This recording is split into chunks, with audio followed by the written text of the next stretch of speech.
All right, so before I hop into the chess, I have a question for the viewers.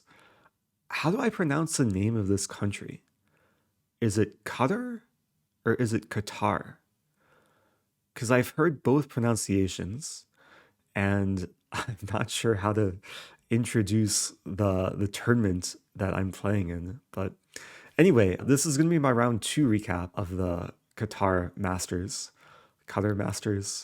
But I just had a super interesting game, and it was a bit shorter than yesterday, but it was action packed.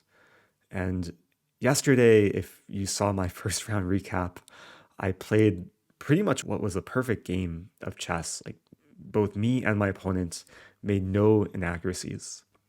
In this game, I actually haven't checked the engine analysis, but I have a feeling it was slightly imperfect chess. So at the end of the video, I'll check everything Stockfish has to say. But let's hop into it.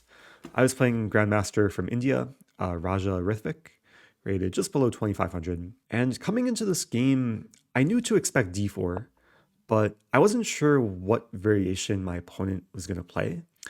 So basically, in preparation for this game, I just reviewed my whole repertoire against the Queen's Pawn opening.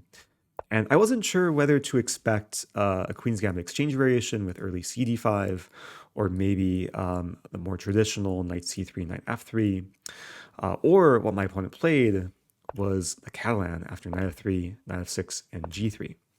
And I did spend a little bit of time reviewing some lines in this before the game, but I couldn't find any games from my opponent where he's encountered the line I like to play. So I basically reviewed kind of the broader repertoire for black against the Catalan. So I played what I've played in the past, which is dc4, bishop g2, and bishop to b4 check. And after bishop to d2, I play a somewhat offbeat line, pawn to c5. And when I first started playing this line, it was a nice surprise weapon because not too many players are specifically prepared for this move. There's a lot of other way more common variations against the Catalan. But I knew my opponent would definitely be prepared for this. But I was kind of curious to see what my opponent would prepare. Now, to give some context about this line, this is what I like to call the Ray Robson variation. A good friend of mine, Ray Robson, he made this line popular maybe a decade ago, maybe a bit more. He won a bunch of like really beautiful games in this line from the black side. And once he started playing it, I think it became a bit more popular. And another quick side note, I was debating whether to reveal this, but I think I'll go ahead and reveal it. About 6 months to a year ago, I was having a meal with Fabiano Caruana, and somehow the topic of this variation came up.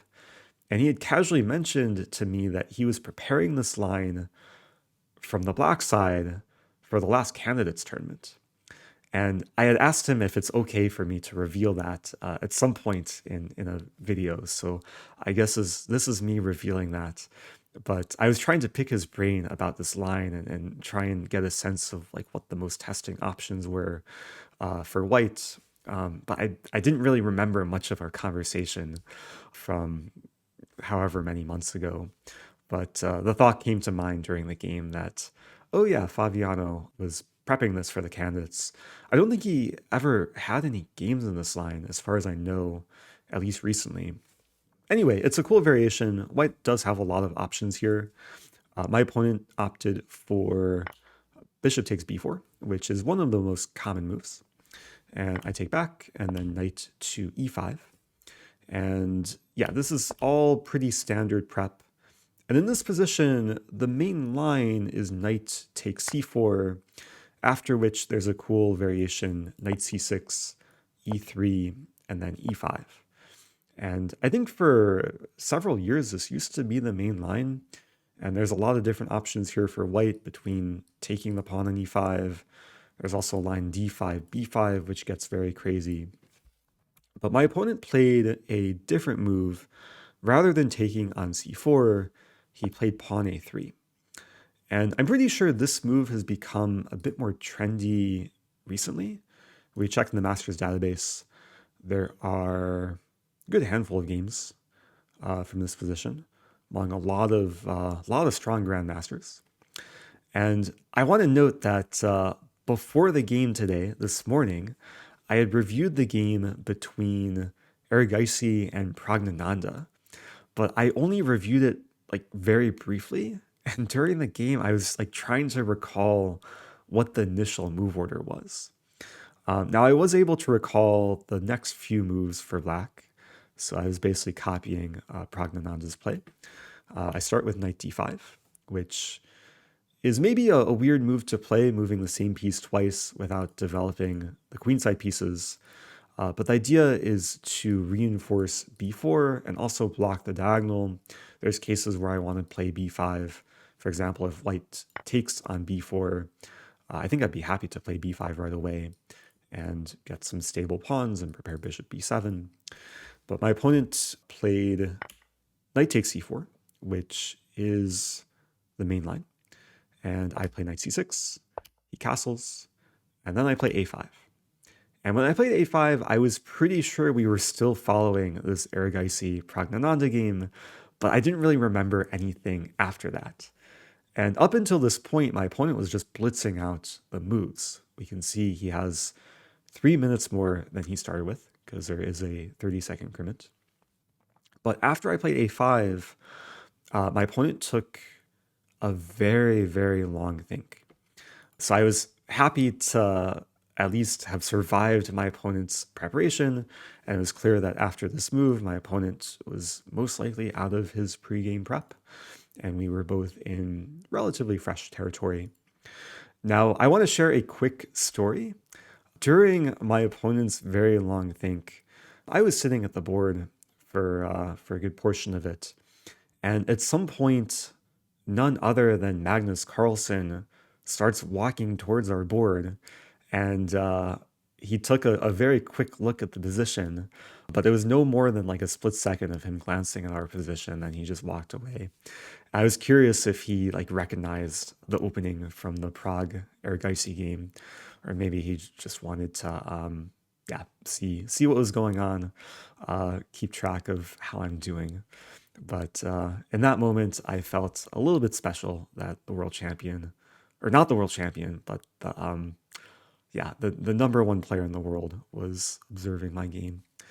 So anyway, after my opponent's long think, he played queen d2. We can see that, my opponent spent about 36 minutes on this move. And it took me a little bit to understand the reason for this move, because it does block the development of the b1 knight.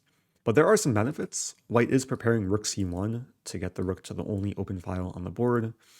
And white's also applying a bit of pressure to b4 and a5. And there's cases where if like my b pawn goes away, then a5 could be attacked up to 3 times by the queen, knight, and rook. So I think queen d2, it was really a move to improve a little bit and put the ball back in my court. And I took my first long think of the game here, and I decided to play pawn to b6, which I knew was a pretty standard idea, and I had some vague memory of Pragnananda playing this against Erigaisi, although it wasn't the exact position. And the point of this move, even though it looks a little bit weakening, because now my knight on c6 is undefended, there's potential pins along the long diagonal, I do want to just develop my light squared bishop, either to b7 or to a6.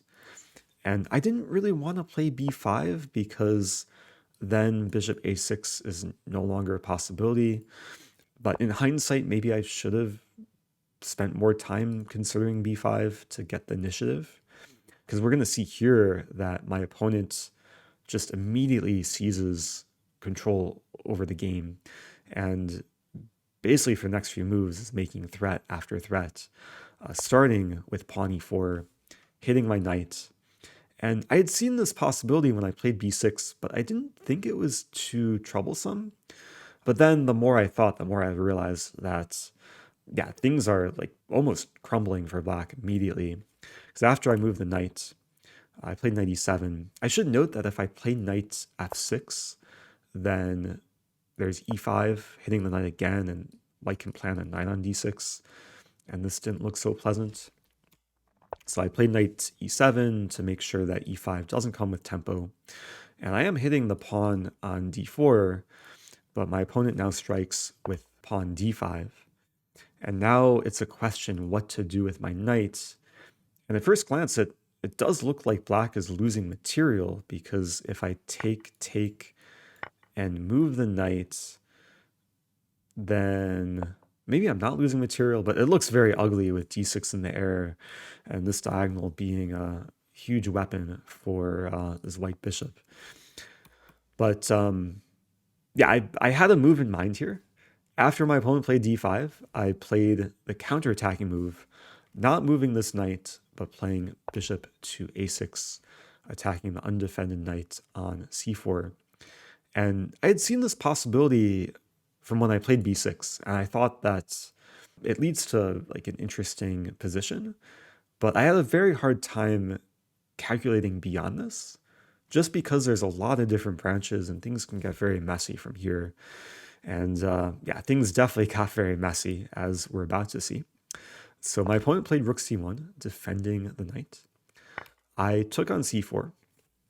And here I was expecting my opponent to take back. I was calculating lines like knight e5 and rook d4, and then take, and then take, and then knight f5 eventually. And I thought black is doing okay with the two knights and white being a little bit behind development on the queen side. But we didn't go into this because instead of taking the bishop, my opponent took the knight, which surprised me a bit because I thought if my opponent wants to go for that line, he could have taken here. And this would have been, I guess, a transposition. Like we could have reached the same position from a couple different move orders. But yeah, he chose this move order, rook c1, take, and take. And now it's just a really weird situation where white has this pawn on c6, but I can't take it because my bishop's attacked. And I don't want to trade queens because that helps white complete development. And meanwhile, there's still this lingering pawn tension on the queen side. And if I move my bishop, then the rook is supporting this like dangerous passed pawn. Not to mention the bishop has potential if white ever gets an e5. Then yeah, this pawn can be a very annoying thing to deal with. So the move I ended up playing here was pawn to b5. And what this does is it tries to cement the bishop on c4 and make it so the rook is cut off in defending the pawn. And I thought for sure that this pawn should be way more of a weakness than it is a strength. But we're going to see that my opponent was super resourceful and found ways to actually turn this pawn into a serious weapon in just a few moves. So going forward from here, my opponent traded queens. And here it seems like the obvious recapture is rook f takes d8. But I took some time here trying to make sense of the differences between rook f and rook a takes d8. And I ended up going for rook a takes d8, mainly because I didn't want to allow the trade on the a file. If I take with f rook, then white can take, and I lose time having to take back, and then white gets some initiative against my bishop. So I thought that if I take with a rook, which is what I played, then the differences after takes, we're not trading rooks, and it's hard for white to develop here because the knight can't come to d2, and my setup is actually very nice in restricting the knight on b1. So we got to this position, and instead of taking on b4, my opponent played the move c7. And I saw this was a possibility from a distance, but I really didn't think it was that threatening because the pawn has no defenders. I played the move rook d7. Looks like the pawn is just a goner. But the problem becomes it's hard for me to actually win the pawn because there's so many cases where if I take, there's pawn b3 exploiting the pinned bishop. Meanwhile, my bishop doesn't have too many squares. And here my opponent played a move which I had overlooked. Very strong move, I think, pawn to a4. And it feels like a weird move because it just seems like at some point white should take and try and open the a file. But a4 is a very nice way of trying to destabilize my pawn bishop combination. And white's creating a situation where I can't take the pawn on c7. If I take it, first of all, there's b3, but yeah, secondly, there's takes, and yeah, b3 is still coming.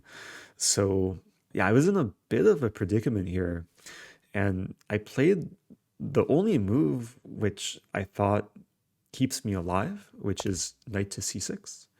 The idea being after takes, I take on b5, and it seems like I'm barely holding things together because my bishop defends a knight, which defends a pawn.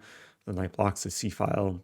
So I am likely threatening to win the pawn on c7. But then when we got to this position, I realized that white has a really amazing tactical idea, which I just completely overlooked.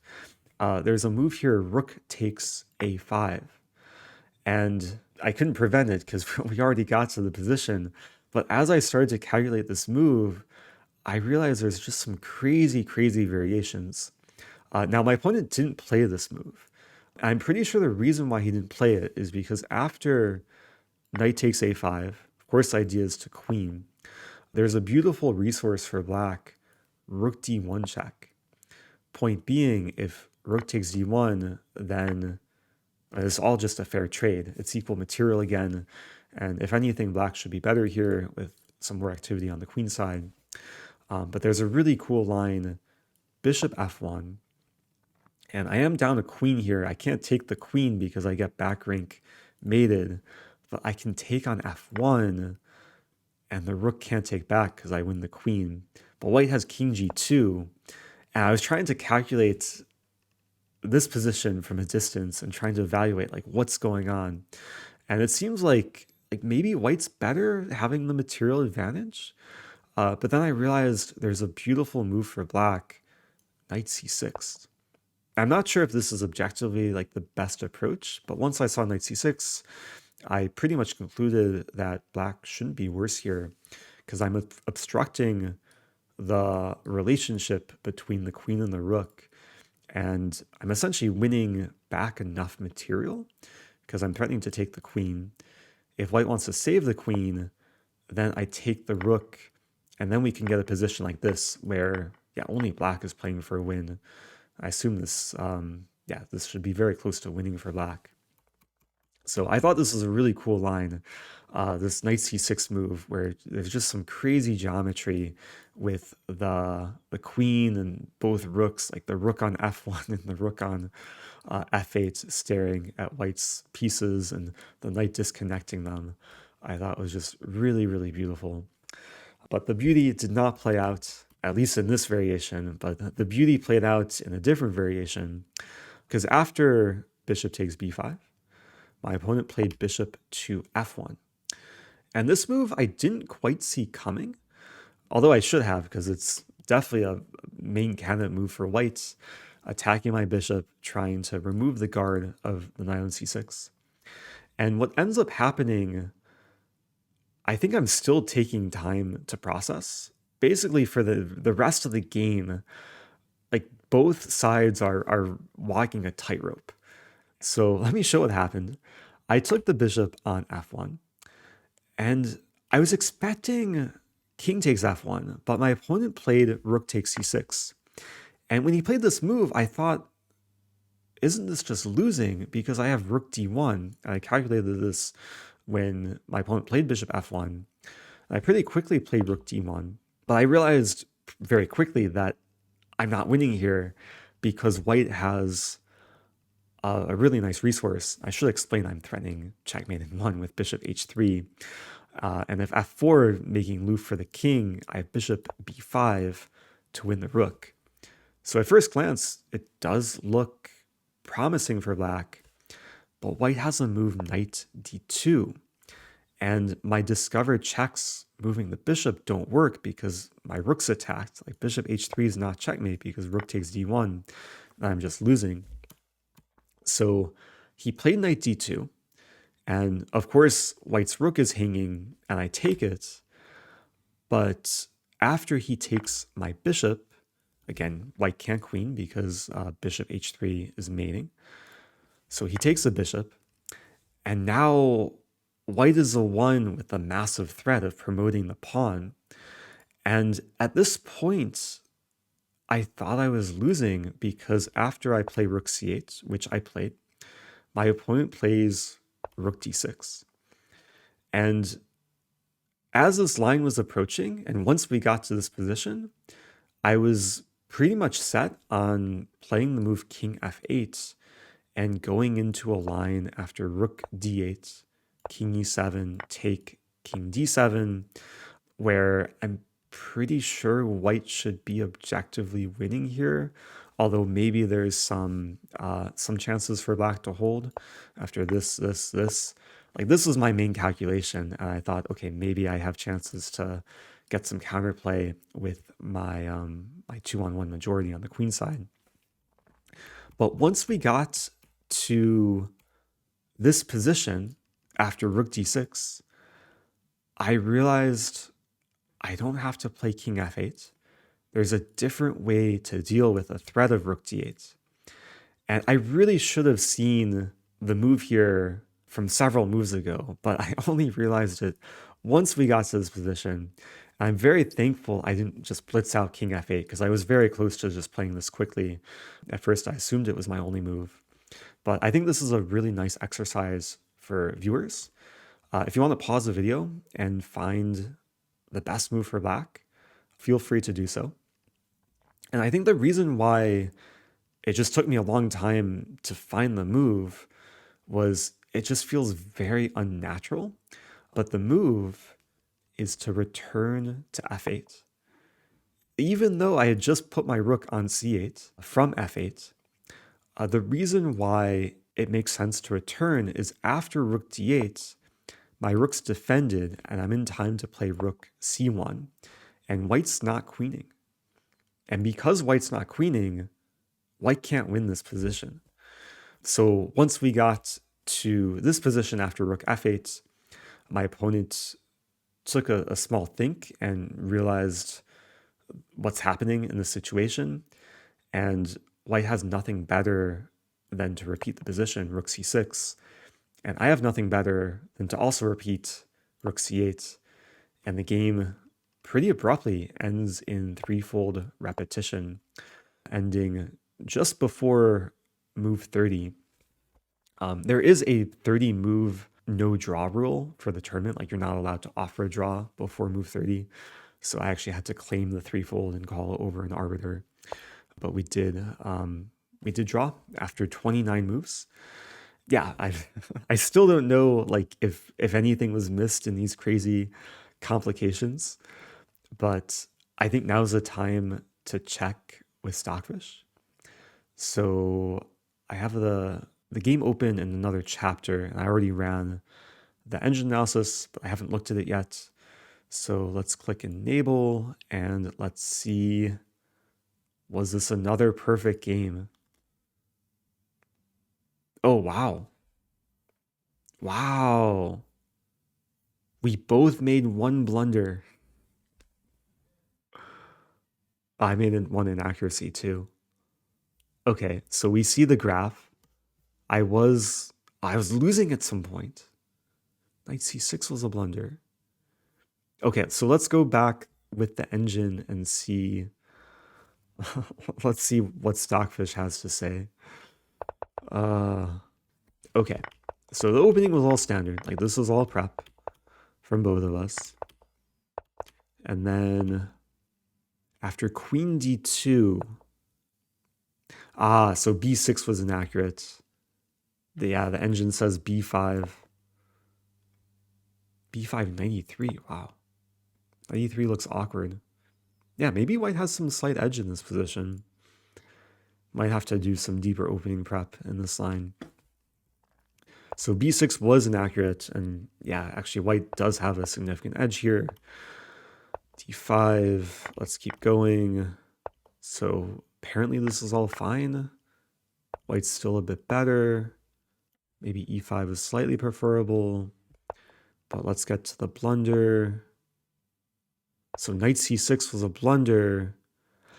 Ah, my opponent actually told me this after the game, that he should have played bishop f1 before taking. I think he's very right that, yeah, this line didn't work because of what happened in the game. And once bishop f1 was played, then we just played into this drawing line. Rook f8 was the only move to secure the draw. So going back, let me try and explain the reason why white should play bishop f1 first is now after takes. What's the difference? Ah, white can just take back with the king. Okay, rook c6 apparently is also winning, but just king takes is simpler. And my knight's attacked, and I can't take the pawn because there's still this tension. Take here, and it's just winning. Is it really that simple? And if I take on c7, then a takes b5. My whole position's crumbling. Wow. So I'm very fortunate to escape with a draw in this game. Like, black has no defense after bishop f1. My opponent just played it in the wrong order, basically. It allowed me this resource with takes and then rook d1. Of course, I should note here that after king takes, like, this is totally fine because there's no a takes b5. Like, the pawns have already been traded. So I guess I'm very fortunate in this game to have survived. Not quite a perfect game. This is imperfect chess, but definitely some lessons to take away. So yeah, 2 draws to start the tournament. I am 1 out of 2. And I'm sure a lot of people watching this know by now, but maybe some people don't know that Magnus Carlsen lost his game today. So he's also at 1 out of 2. So there is a possibility I'll play Magnus Carlsen. But I think it's still pretty slim because we were both black in round 2. But who knows? Like, if I play Magnus tomorrow, it'll be a fun experience. If I don't, it'll still be a fun experience because I'll definitely play a stronger opponent tomorrow. So I think that wraps it up. Thanks everyone for watching. Stay tuned for more chess. Be sure to check out the Twitch channel.